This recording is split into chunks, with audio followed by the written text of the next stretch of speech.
Captain Susan Miller woke to the sound of alarms blaring throughout the space station. She jumped from her bunk, heart racing as she pulled on her uniform. The red emergency lights bathed her quarters in an eerie glow. Something was very wrong. "Captain, to the bridge immediately," the station AI announced, its usually calm voice now urgent and clipped. Susan ran through the corridors of Orbital Defense Station Alpha, passing crew members rushing to their emergency stations. The fear in their eyes told her this wasn't a drill. When the doors to the bridge slid open, she stopped dead in her tracks. On the main screen was something impossible, a ship larger than any human vessel ever built hovering above Earth. Its metallic skin glowed with strange blue lights, and its shape reminded Susan of a massive arrowhead pointing directly at her home planet. "What the hell is that?"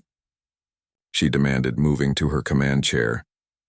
Lieutenant Paul Gray, her sensor officer, looked up from his station with wide eyes. "It appeared out of nowhere, Captain. No warp signature, no approach vector. 1 minute space was empty. The next, this." Susan studied the readings. The alien vessel was nearly 5 miles long, 50 times the size of Earth's largest battleship. Its hull was made of materials their sensors couldn't even identify. "Are they communicating?" she asked. Communications Officer Alan Jackson shook his head. "Not yet, but they're scanning us. Their energy readings are off the charts." Susan tapped her command console. "This is Captain Susan Miller of Earth Defense Station Alpha to unknown vessel. Please identify yourself and state your purpose." The bridge crew held their breath. For 10 long seconds, nothing happened. Then the screen flickered, and they found themselves looking at something not quite human. The alien had blue-gray skin, 4 eyes arranged in a diamond pattern, and no visible nose. When it spoke, its mouth moved wrong, like the words were being forced through unfamiliar muscles. "Earth vessels, your planet has been selected for integration into the galactic hegemony. Prepare your leaders for subjugation." Susan kept her face carefully neutral despite the chill that ran down her spine. "We welcome peaceful contact with other civilizations, but we don't understand what you mean by integration." The alien made a sound that might have been laughter. "Primitive species never do. Your comprehension is not required, only your obedience." Before Susan could respond, her second officer, Richard Martinez, called out from his station. "Captain, they're launching smaller craft. Dozens of them." Susan's military training kicked in. "Battle stations, contact Earth Command immediately." The smaller alien ships spread out in a perfect formation, surrounding Earth like a net. They weren't firing weapons, but their positioning was clearly strategic and threatening. "Get me." "Admiral Carter," Susan ordered, her voice steady despite the chaos around her. Within minutes, she was connected to Earth's unified military command center deep beneath the Rocky Mountains. Admiral William Carter's weathered face appeared on a side screen. "We're seeing it, Captain," he said grimly. "All defense stations are on high alert. What's your assessment?" "They're positioning for something big, sir. This isn't a peaceful contact." Carter nodded. "I've called an emergency meeting of the Global Defense Council. Stand by for orders, but do not engage unless fired upon. We can't start an interstellar war." "With all due respect, sir," Susan replied. "I think they already did." As the connection ended, Susan returned her attention to the alien vessels. Earth had only achieved faster-than-light travel 8 years ago. The technology was still new, the ships few in number. Humanity had only visited 12 nearby star systems, establishing small research outposts and mining operations. They had found ruins of ancient civilizations but no living alien species, until now. "They've stopped moving," Paul reported. "The smaller ships are holding position in low Earth orbit." Alan jumped in his seat. "Captain, they're broadcasting on all frequencies, television, radio, internet, everything. It's going directly to the civilian population." "Put it on screen," Susan ordered. The alien commander appeared again, this time speaking directly to Earth's population. "People of Earth, your primitive civilization has been claimed by the Galactic hegemony. Resistance is futile and will result in planetary sanctions. Your resources and labor will serve the greater empire. Those who cooperate will be treated fairly. Those who resist will be removed. Susan felt her hands tighten into fists. She had spent 20 years in Earth's defense forces protecting her planet from potential threats. Now the threat was here, and it was worse than anyone had imagined. How are they broadcasting on all channels? She demanded. They've hacked our communications satellites, Paul replied, frantically working at his console. We can't block them. 3 hours later, Susan sat in the emergency meeting room of Earth's Global Defense Council. Leaders from every major nation had gathered either in person or via secure holographic connection. The room buzzed with tension and fear. Admiral Carter stood at the head of the table, his face grim. They called themselves the Galactic Hegemony. According to their latest message, they control over 800 inhabited worlds across this arm of the galaxy. President Catherine Boyd, leader of the North American Alliance, leaned forward. What do they want from us? Everything, Carter replied simply. Resources, technology, labor. They see Earth as just another conquest. Can we fight them? Asked General Li Wei of the Asian Coalition. Carter glanced at Susan, who stood and activated her datapad. A holographic display appeared above the table, showing the alien mothership and its smaller vessels. Their technology is centuries beyond ours, she explained. Our most powerful weapons would barely scratch their hull, and they have weapons that could reduce our cities to ash in seconds. The room fell silent as the reality of their situation sank in. They've given us 24 hours to surrender, Carter continued. After that, they say they'll start removing resistance elements from the population. Susan studied the faces around the table. These were Earth's leaders, men and women who commanded armies and governed billions. Now they looked lost, frightened. But behind the fear, she saw something else. Anger. Humans didn't surrender easily. They never had. There's something odd about their approach, Susan said, breaking the silence. If they're as powerful as they claim, why give us time? Why not just take what they want? Dr. Eric Johnson, Earth's leading xenobiologist, nodded in agreement. Captain, Miller is right. Their behavior suggests either standard operating procedure or uncertainty. What do you mean, uncertainty? President Boyd asked. Susan brought up new images on the hologram, focusing on energy readings from the alien vessels. They're scanning us constantly, especially our defense installations and power plants. I think they're assessing our capabilities. That suggests they don't know exactly what we're capable of. Admiral Carter's eyes narrowed. You think we might have something they haven't seen before? I think, Susan said carefully, that they found us sooner than they expected to. Maybe we're advancing faster than their models predicted. For the first time since the aliens arrived, Susan saw hope flicker across the faces of Earth's leaders. Tell them we need time to consider their offer, Admiral Carter said firmly, turning to his communications officer. The alien response was immediate. You have one Earth rotation. A delegation will arrive to begin the integration process. As the connection terminated, the room erupted into heated discussion. Susan remained silent, studying the alien vessel's configuration. Something wasn't right about how easily they had found Earth, a planet on the fringes of the galaxy that had only just begun to explore beyond its solar system. They're not here to negotiate, she finally said, her clear voice cutting through the noise and silencing the room. They're here to conquer, but they're also here to learn what we know, and that gives us an advantage they don't expect. Dr. Lisa Coleman stared at her computer screen, her fingers moving quickly across the keyboard. She had not slept in 36 hours, not since the alien ships had appeared above Earth.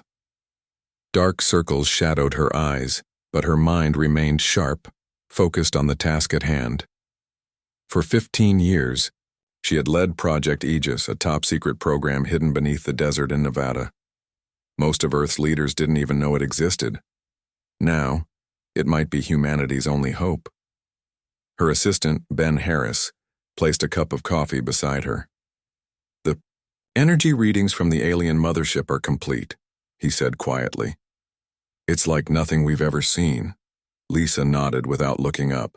And yet there's something familiar about their shield harmonics, something we can work with. The secure phone on her desk buzzed. Lisa answered to hear Admiral Carter's gruff voice. "Dr. Coleman, we need you at Global Command. Immediately."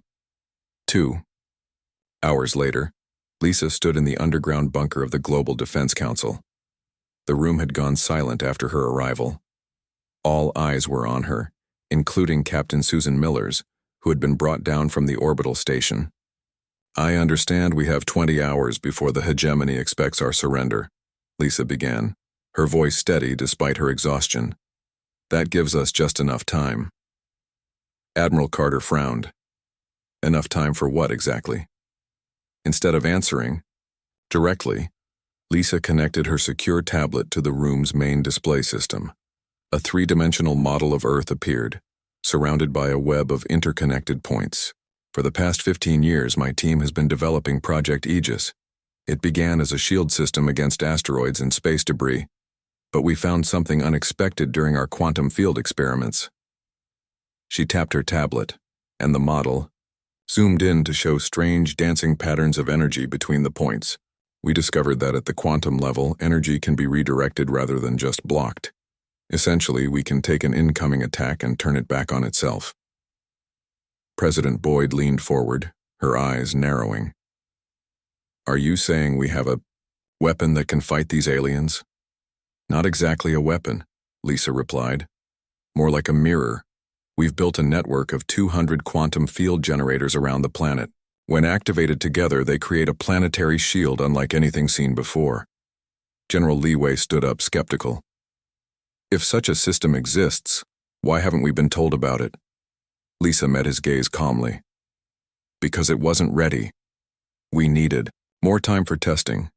The field generators are in place, but the control systems aren't fully calibrated. We risked creating more problems than we solved." "And now?" Admiral Carter asked. "Now we have no choice." Lisa brought up new images on the screen. Satellite photos of hidden installations across Earth, from mountaintops to desert valleys, from ocean platforms to Arctic stations. "These are our field generators. My team has been working non-stop to bring them online. We're at 76% functionality and climbing." The room broke into urgent whispers. Susan Miller studied the images carefully, then looked at Lisa. "Even if this shield works, the hegemony ship is massive. Their weapons might overwhelm your system." Lisa nodded. "You're right. Which is why we need more information about their technology. We need to know exactly what we're dealing with." Admiral Carter turned to Susan. "Captain, you mentioned the aliens seem to be assessing our capabilities. Could we use that to our advantage?" Before Susan could answer, the door to the command center burst open. A young man in a flight suit rushed in, breathing hard. Lieutenant Daniel King had just returned from a secret mission, and judging by his expression, he had news. "Sorry for the interruption," he said, saluting quickly. "But this couldn't wait." Admiral Carter nodded for him to continue. 6 hours ago, my team took a stealth shuttle to observe the alien mothership up close," Daniel explained, connecting his own data device to the display.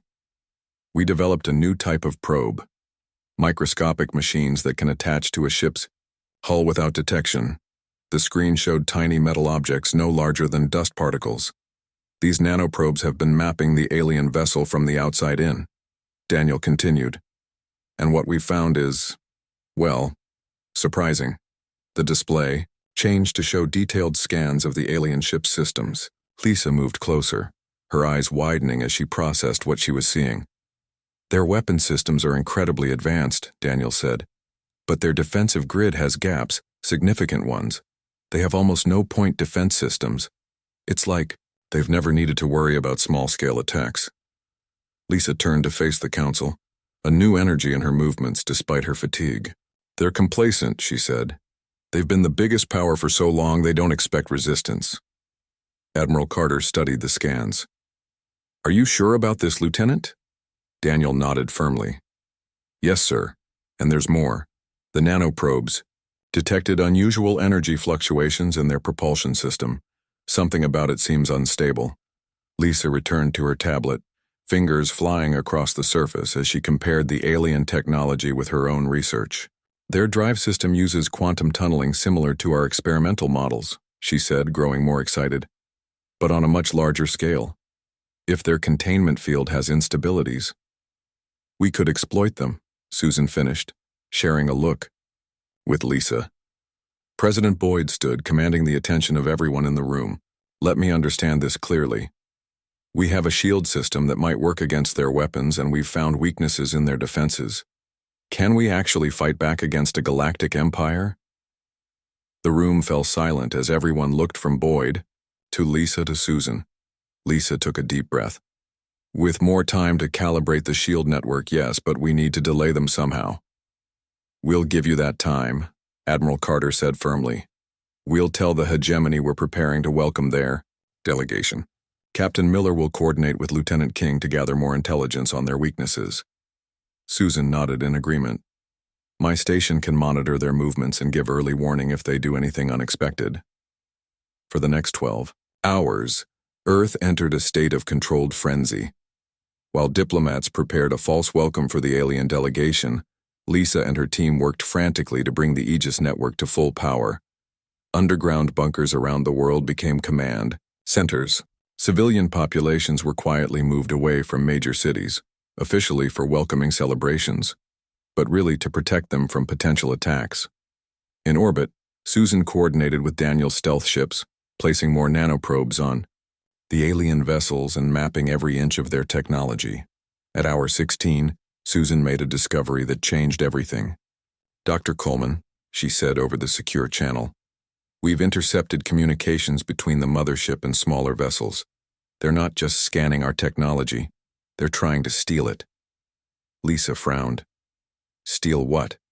Our technology is primitive compared to theirs. Not all of it, Susan replied.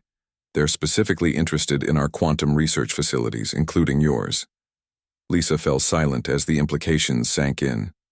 They know about Aegis? Not exactly, Susan said.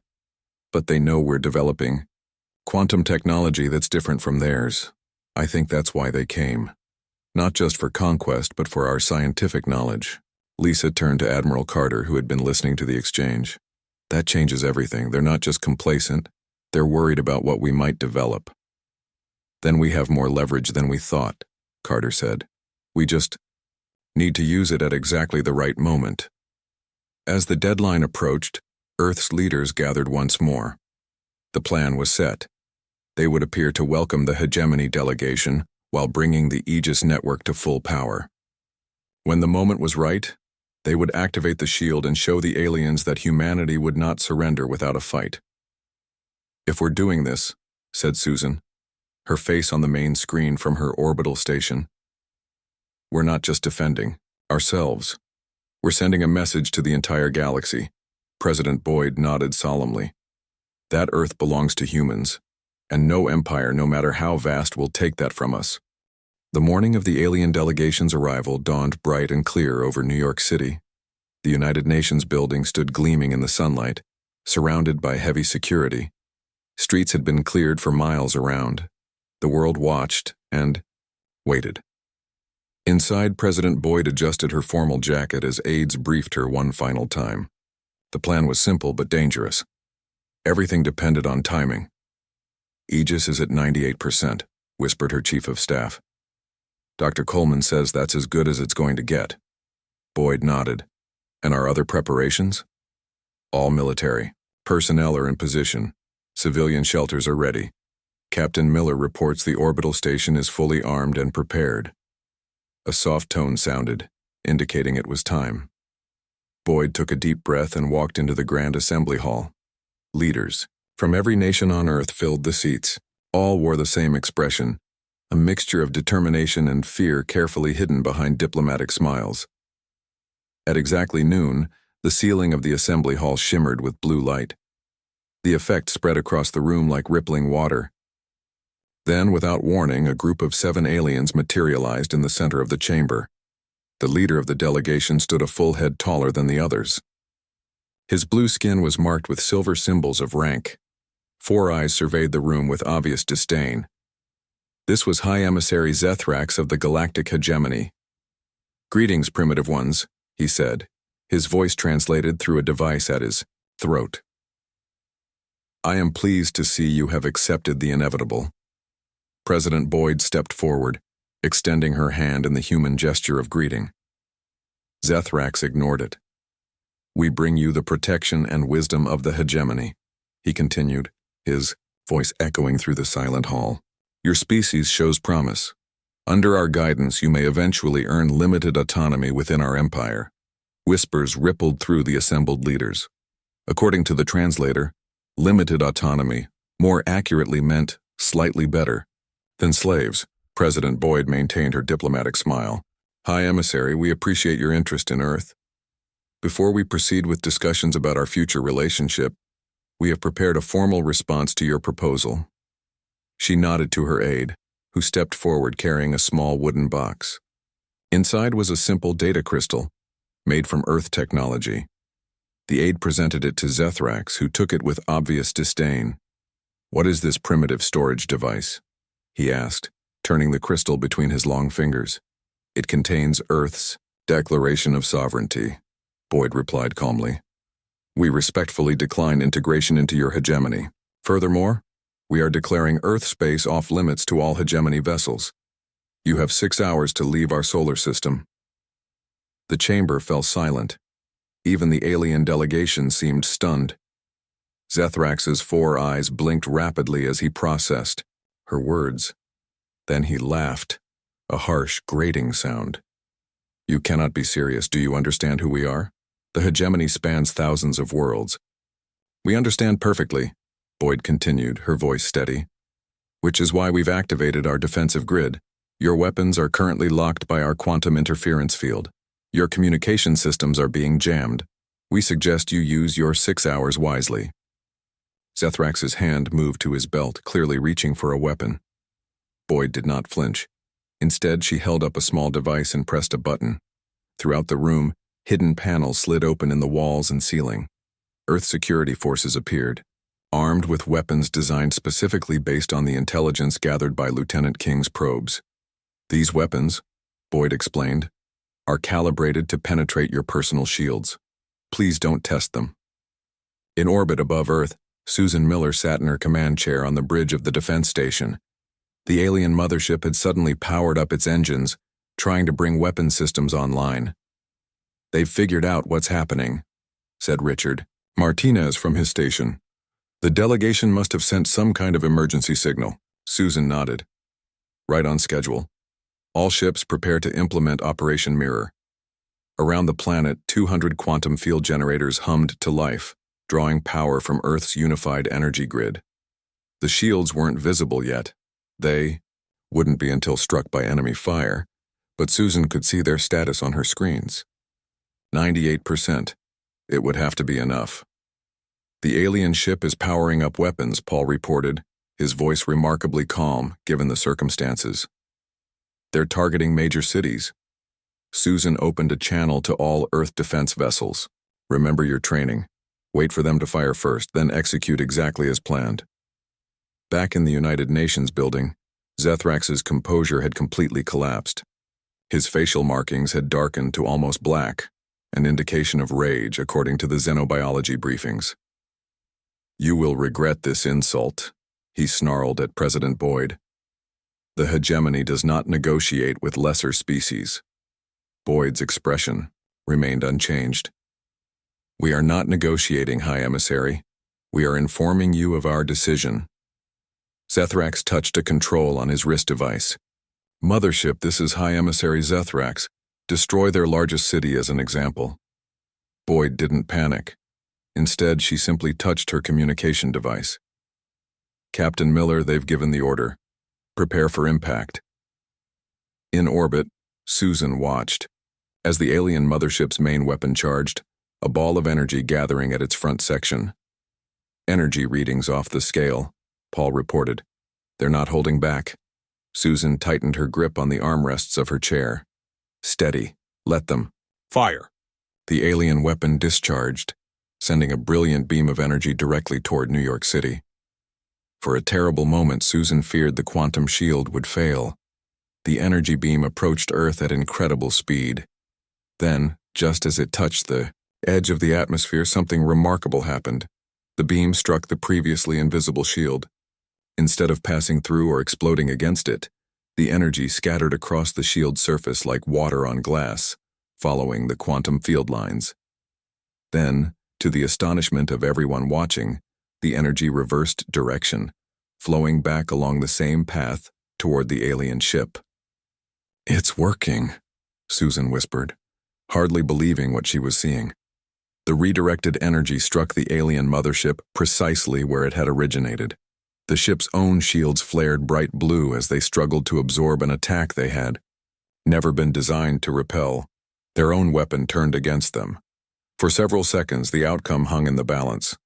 Then the alien shields failed in a spectacular burst of light. The mothership's front section, where the weapon was housed, crumpled inward like crushed paper. On her screen, Susan could see the alien vessel listing to one side, emergency systems flashing across its hull. They had wounded it severely. In the United Nations building, Zethrax stared in disbelief at his command display. "Impossible," he muttered. "No primitive species has ever..." President Boyd stepped closer. "We are not primitive, High Emissary. We are humans, and while we welcome peaceful contact with other civilizations, we will never surrender our freedom." She gestured to the security forces surrounding the delegation. "You have a choice now. Return to your ship and leave our system, or face the consequences of further hostility." Zethrax's eyes narrowed. "This is not over. The hegemony has conquered thousands of worlds. We will not be defeated by one." "Perhaps not," Boyd agreed. "But you will not conquer this one. Not today. Not ever." On the orbital station, Susan received reports from Earth's defense fleet. Smaller alien vessels were retreating, moving to protect their damaged mothership. For now, at least, the attack had been halted. "Open a channel to the alien command ship," she ordered. When the connection was established, she faced the alien commander, whose four eyes blazed with fury and disbelief. "This is Captain Susan Miller of Earth Defense. Your ship is damaged, and your weapons are offline. We have not destroyed you, because we prefer peace to war. But make no mistake, we will defend ourselves." The alien commander's voice trembled with rage. "This is impossible. You are a primitive species. How did you develop this technology?" Susan stood tall, representing not just her station or her military, but her entire species.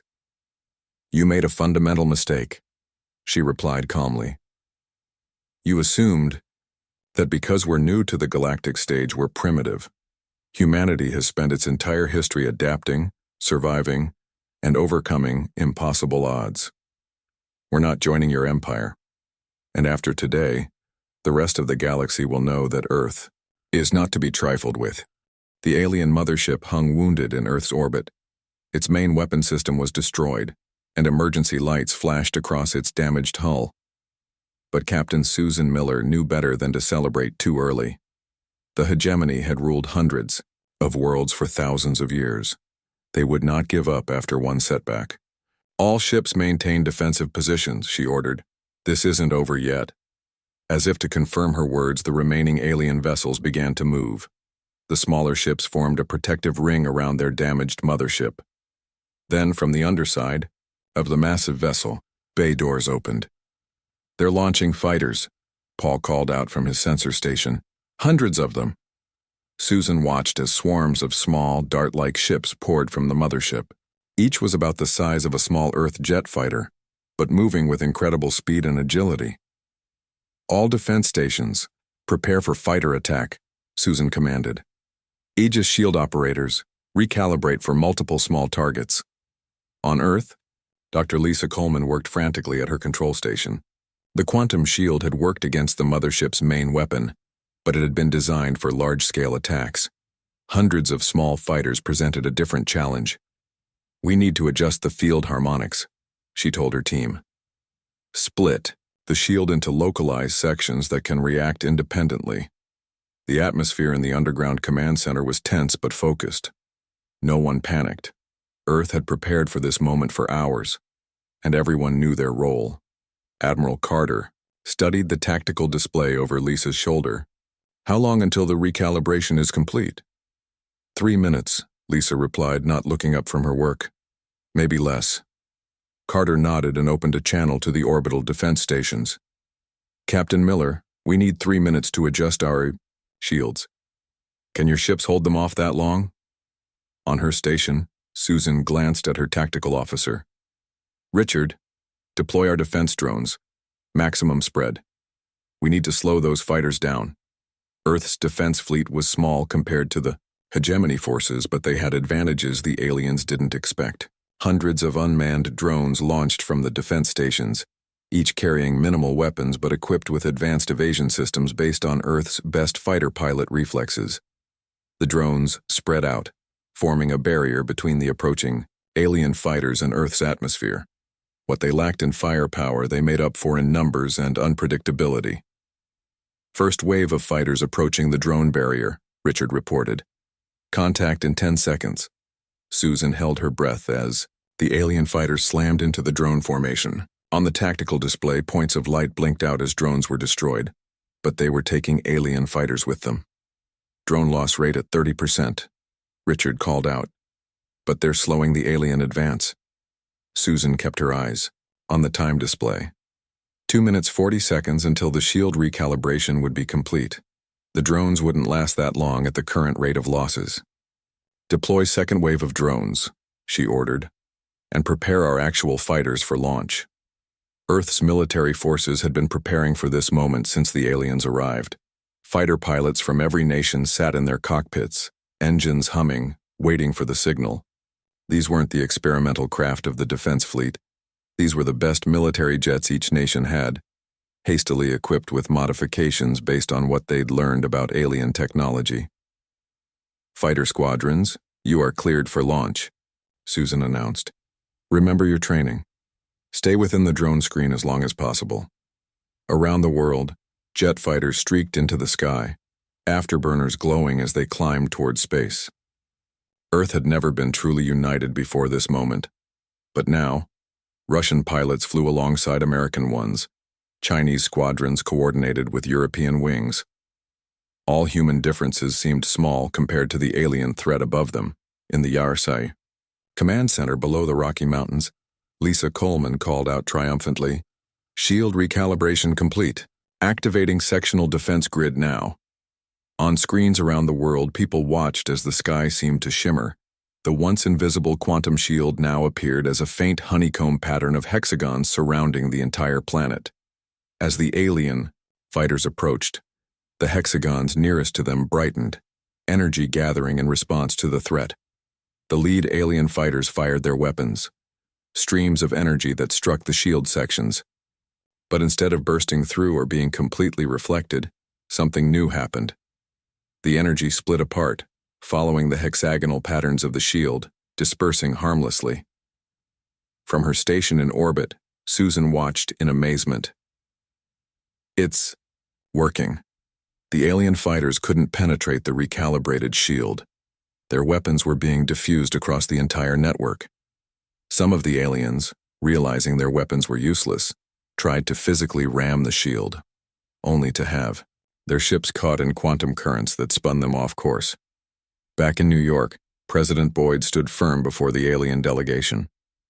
High Emissary Zethrax was now receiving reports of the failed attack, his 4 eyes blinking rapidly as he processed his force's inability to break through Earth's defenses. "This is impossible," he hissed. "No world has ever resisted the hegemony." Boyd's expression remained calm. "Perhaps you've grown too accustomed to easy victories, Emissary Zethrax. Humanity has spent its history fighting, sometimes against nature, sometimes against each other. But we've always fought to survive." She stepped closer to the alien, unafraid. "We don't want war with your hegemony. We simply want to be left alone to determine our own destiny." Zethrax's face darkened. "The hegemony does not accept failure. If these forces cannot conquer your world, others will come." "Perhaps," Boyd agreed. "But they'll find the same reception, and by then our technology will be even more advanced." In orbit, the battle had reached a stalemate. The alien fighters couldn't penetrate Earth's shield, and the damaged mothership was attempting to retreat. But Susan noticed something concerning. The mothership was gathering energy for what appeared to be a jump to faster than light speed. "They're trying to escape," she told Admiral Carter. "If they get away, they'll bring reinforcements." Carter's voice was grim. "We can't let that happen." "Is there any way to stop them?" Susan thought quickly. The mothership's main weapon was destroyed, but the ship itself was still massive and powerful. Even damaged, it could escape Earth's gravity and jump to safety. "Lieutenant King," she called to the young officer who had deployed the nanoprobes. "Did your probes detect any weakness in their FTL drive system?" Daniel pulled up the data on his screen. "Yes, Captain. Their quantum containment field has unusual fluctuations when charging. It's unstable." Susan made a quick decision. "All defense vessels, target the mothership's rear section. Coordinates being transmitted now. Concentrate fire on those exact points." Earth's ships moved into position, weapons locked on the precise spots where the nanoprobes had detected weaknesses in the alien drive system. The smaller ships couldn't do much damage to the massive vessel, but they didn't need to destroy it, just prevent it from escaping. "Fire," Susan ordered.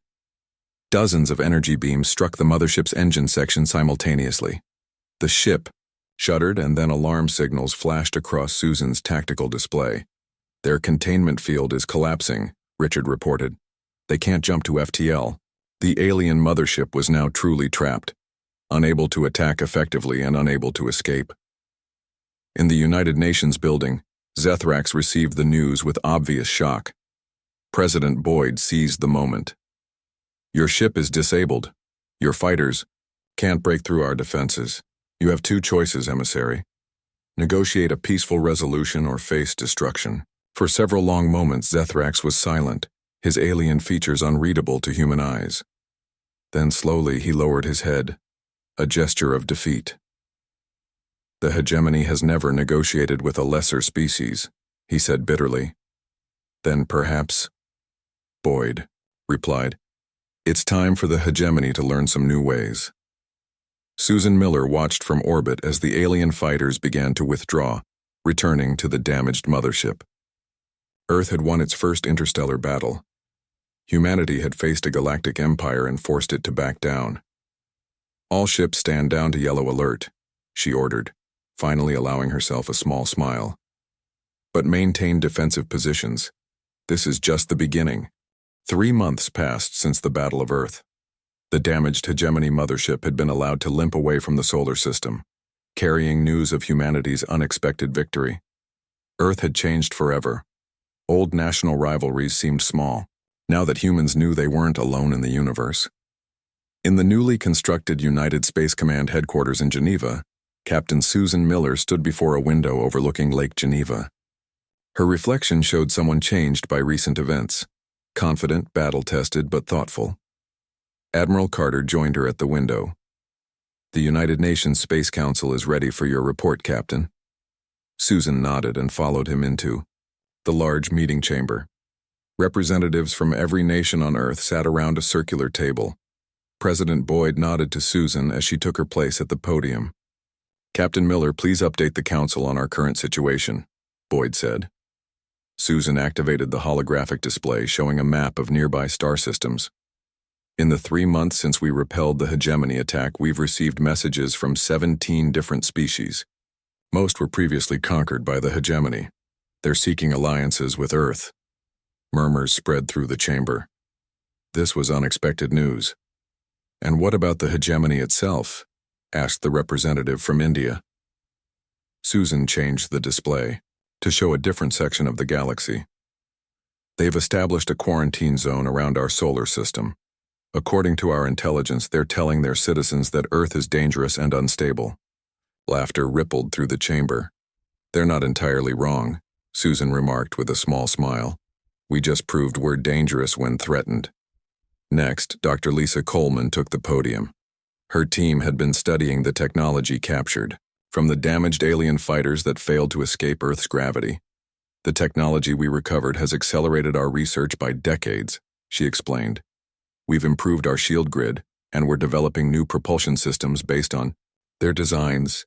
But more importantly, We've learned that human quantum physics approaches problems differently than the hegemony's science.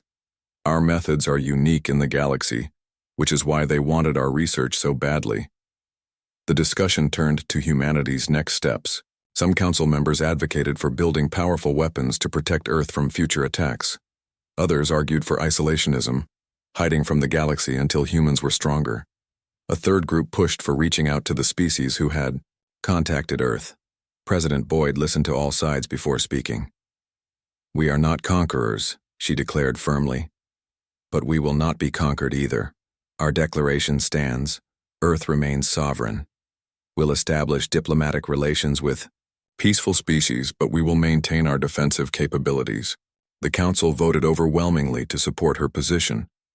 Earth would step cautiously onto the galactic stage, not as an empire, but as a beacon of independence for other worlds. Later that day, Susan walked through the new shipyard orbiting Earth. Workers were constructing vessels unlike anything humans had built before.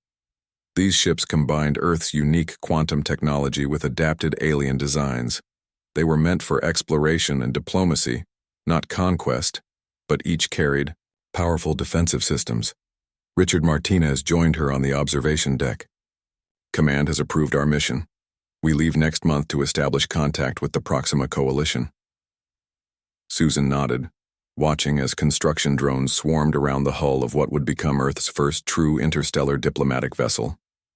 Humanity's first official diplomatic mission beyond our solar system.